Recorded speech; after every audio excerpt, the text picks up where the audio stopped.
Bish, malamang yung ex-husband mo yung may gawa nito eh. Siya lang naman yung may motibong gawin to eh. Nakidnap ang anak ko. Anong kinalaman mo dito? Nasaan yung anak ko? Di ko alam. Anong nangyari? May kumuha kay Miko. Hello, Diego. Kamusta yung anak ko? Safe na safe. Inalagaan namin para safe na safe dumating sa'yo.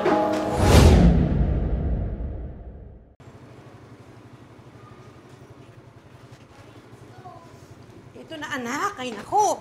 Nagmamadali ka talaga lagi. Ayusin mo nga yung damit mo. Lagi ng magulo eh. Ito. Ha? Kuya! Bitaw! Kuya! Bitaw! Bitaw kita! Bitaw mo! Kuya, yung anak ko, kuya! Bitaw! Kasusunod! Kasusunod! Kuya! Bitaw!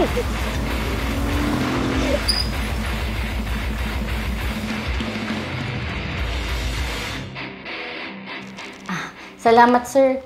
Update niyo po kami sir ah. Tulungan niyo po kaming mahanap yung anak ng kaibigan ko. Salamat sir.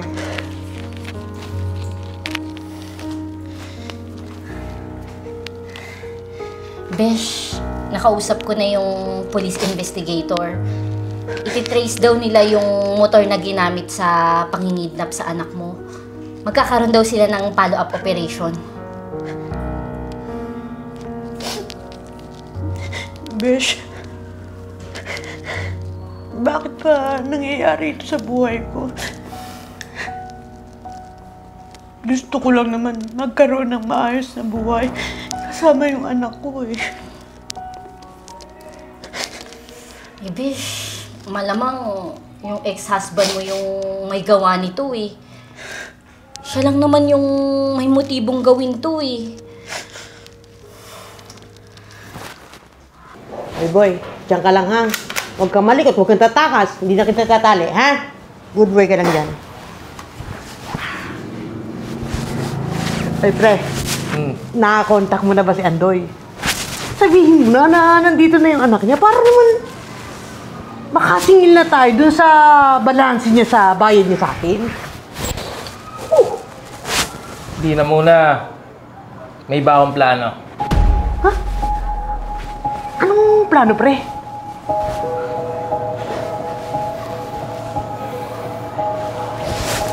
Yung mas pepera tayo, mas malaking pera.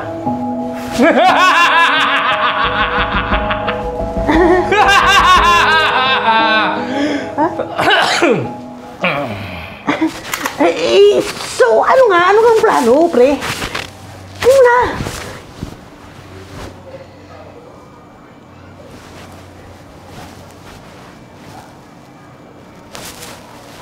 Ipapatubos natin yung batang yan sa nanay at tatay niya sa halagang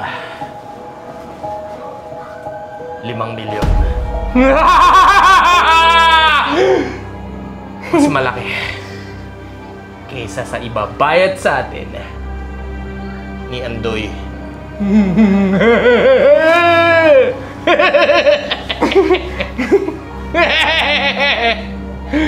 Di ba? Uy, pre! Ayos yun ah! Taliyong po talaga, pre. So, ano, iba ng tawag dito, no? Ano nga yun? Teka, alam ko yun eh. Kidnap o ransom na pala to, pre! Ayos!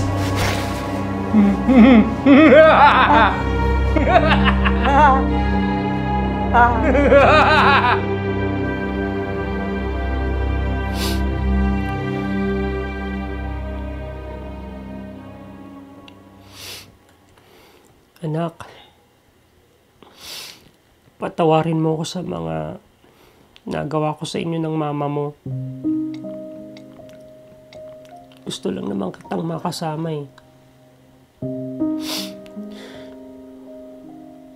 Maayos din ang lahat.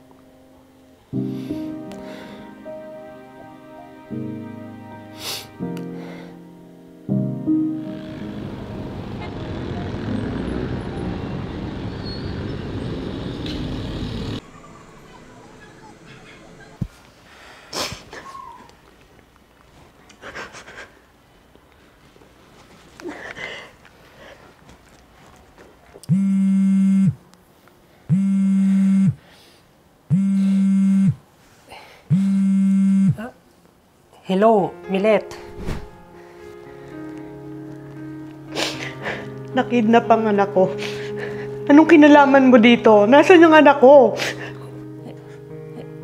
Di ko alam. Ano nangyari? May kumuha kay Miko.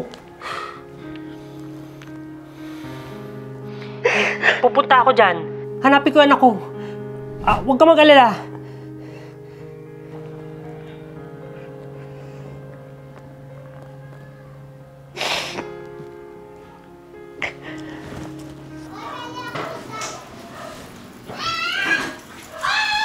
Uy!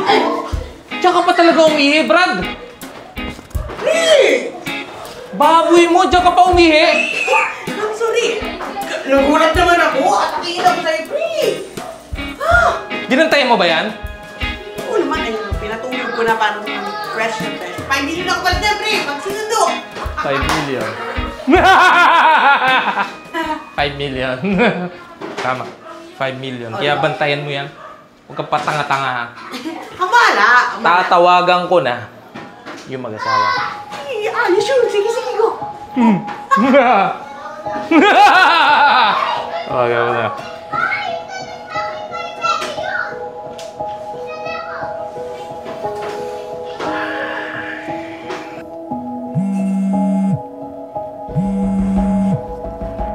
Hello, Diego. Kamusta yung anak ko? Safe na safe. Inalagaan namin para safe na safe dumating sa'yo. Magkita tayo ngayon. Bibigay ko yung balanse ko. Kukunin ko yung anak ko. Sige. Sige, pwede naman. Pero magdala ka ng 5 milyon kapalit ng anak mo. 5 milyon? Ano pinagsasabi mo? Hindi naman yung usapan natin. Ang usapan natin, bibigyan ka ng 20,000, kukunin ko yung anak ko. Anong 5 milyon? Nagbago na isip ko. Iba na ang gusto ko. Ayoko na pala nung kakarampot mong ibibigay sa akin at ibabayad sa akin. Ang gusto ko ngayon, bigyan mo ko ng 5 milyon. Dahil kung hindi, brother, magpaalam ka na sa anak mo, brother. Napakahayop mo! Wala ka isang salita! Totoo yan, totoo yan. Tsaka, tuso rin ako, di ba? Tuso ako, pare. Tuso rin ako. Pero kapag sinabi kong papatayin ko yung anak mo, kapag sinabi kong papasabugin ko yung baul ng ulo ng anak mo, brother, gagawin ko talaga yun. Hindi ako magdadalawang isip. Lalo na kapag hindi mo binigay yung 5 milyon na hinihingi ko. Walang atrasan yun. Walang kurapan ng mata. Papatayin ko yung anak mo. Wala akong ganong kalaking pera. Hindi, ganito na lang. Ganito na lang. Sige, sige. Wait naman ako eh. Bait ako, brother. Bait ako, di ba? Bye dyan. E di, pagtulungan yung mag-asawa, brother. Gawan nyo ng paraan kung gusto nyong makitang buhay yung anak nyo. Seryoso ako sa sinasabi ko. Ha? Kaya kong patayin yung anak nyo kapag hindi nyo ako binigyan ng 5 milyon.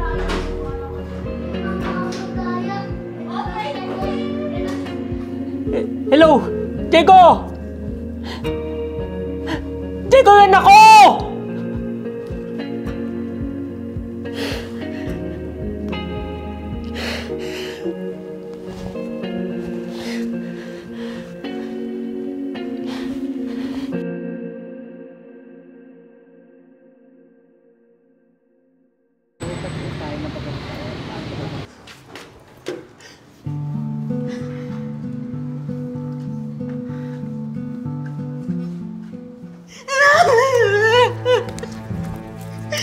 Nakakawalang niya mo, Andoy! Dahil sa magiging makasalili mo! Pati anak mo, pinahawak mo! Wala kang kwentang ama! Wala kang puso! Patawarin mo ako, Milet. Ginawa ko lang naman to para makasama yung anak ko. Hindi ko naman alam na gano'n ang gagawin ng Diego na yun eh. Kapag may nangyari masama sa anak ko, ako mismo papatay sa'yo, hindi kita mamamatawad!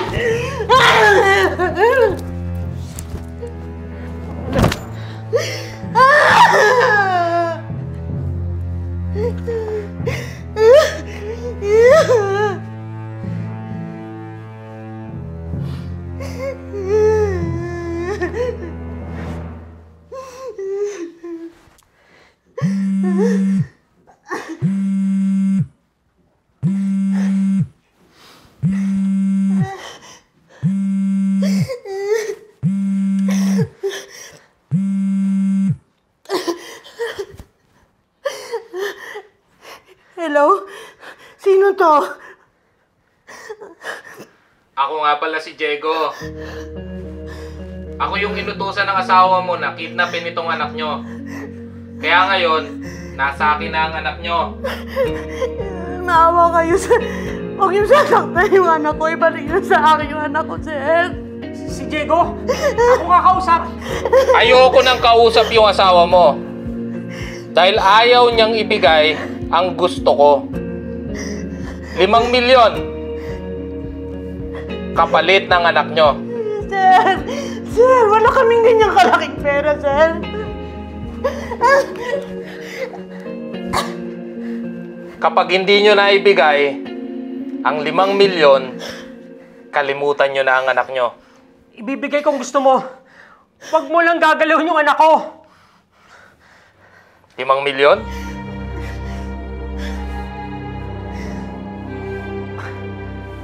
Oo, 5 milyon.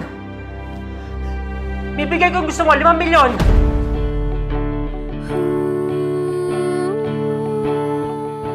Saan ka kukuha ng 5 milyon, Andoy? Para sa anak ko, gagawa ko ng paraan. Ako lang bahala. Ibalik mo nang maayos yung anak ko. Sabi ko na nga ba eh, may kinalaman talaga yung ex-husband mo sa pag-kidnap sa anak mo. Dapat pati siya makulong dahil sa ginawa nilang yan eh. Uy! Ayun yung pre! Uy! Ayun pre! Uy! Hayop kayo? Anong kinalaman mo sa pagkakidnap sa anak ko? Ha? Ano? Wala akong kinalaman. Kasabot ka rin ni Diego!